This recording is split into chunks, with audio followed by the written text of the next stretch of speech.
ಹಗರಣವನ್ನ ಮುಚ್ಚಿ ಹಾಕೋದಕ್ಕೆ ನಟೇಶ್ಗೆ ಸಿಕ್ತ ಗಿಫ್ಟ್. ಮೂಡಾ ಮಾಜಿ ಆಯುಕ್ತ ನಟೇಶ್ಗೆ ಮುಂಬಡ್ತಿ ಯಾಕೆ?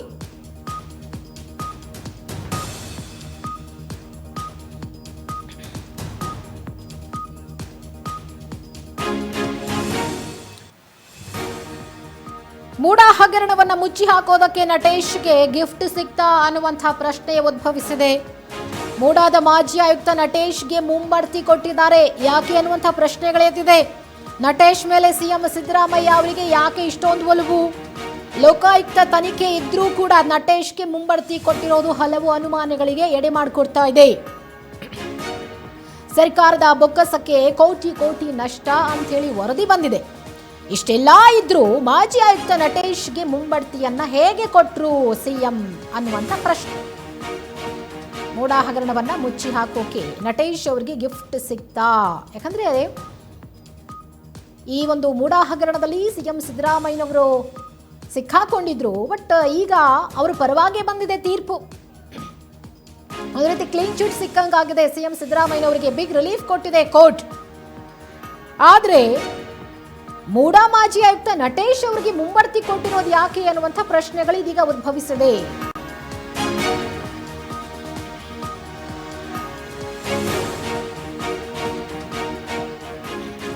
ಮೂಡಾ ಸೈಟ್ ಹಂಚಿಕೆ ಪ್ರಕರಣಕ್ಕೆ ಸ್ಫೋಟಕ ತಿರುವು ಸಿಕ್ಕಿರೋದು. ಸಿಎಸ್ ಶಾಲಿನಿ ರಜನೀಶ್ ವಿರುದ್ಧ ಸ್ನೇಹಮಯಿ ಬಾಂಬ್ ಸಿಡಿಸಿದ್ದಾರೆ. ಲಂಚ ನೀಡಿ ಟಿಬಿ ನಟೇಶ್ ಮುಂಬಡ್ತಿ ಪಡ್ಕೊಂಡಿದ್ದಾರೆ. 1,60,00,000 ಶಾಲಿನಿ ರಜನೀಶ್ಗೆ ಕೊಟ್ಟಿದ್ದಾರೆ ಅನ್ನುವಂಥ ಆರೋಪ ಮಾಡ್ತಿದ್ದಾರೆ ಸ್ನೇಹಮಯಿ. ಹಣ ನೀಡಿದ ಕೆಲವೇ ದಿನಗಳಲ್ಲಿ ಅವರಿಗೆ ಪ್ರಮೋಷನ್ ಮುಂಬಡ್ತಿ ಸಿಕ್ಕಿದೆ. ಸ್ಪಷ್ಟೀಕರಣವನ್ನ ಕೋರಿ ಸಿಎಸ್ ಶಾಲಿನಿ ರಜನೀಶ್ಗೆ ಪತ್ರ ಬರೆಯಲಾಗಿದೆ. ಶಾಲಿನಿ ರಜನೀಶ್ ವಿರುದ್ಧ ಸ್ನೇಹಮಯಿ ಕೃಷ್ಣ ಆರೋಪಿಸುತ್ತಿದ್ದಾರೆ.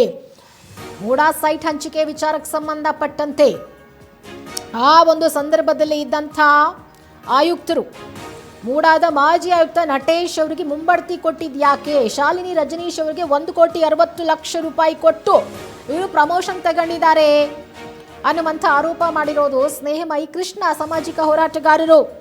ಹೀಗಾಗಿ ಅದಕ್ಕೆ ಕ್ಲಾರಿಫಿಕೇಶನ್ ಕೊಡಿ ಮೇಡಮ್ ಅಂಥೇಳಿ ಇದೀಗ ಸ್ನೇಹಮಯಿ ಕೃಷ್ಣ ಅವರು ಕೇಳಿದ್ದಾರೆ. ಹಣ ಕೊಟ್ಟ ಕೆಲವೇ ದಿನಗಳಲ್ಲಿ ಮುಂಬಡ್ತಿ ಸಿಕ್ಕಿದೆ. ಓಕೆ, 1,60,00,000 ಕೊಟ್ಟಿದ್ದಾರೆ ಅನ್ನೋದಕ್ಕೆ ಏನು ಪ್ರೂಫ್ ಇದೆ?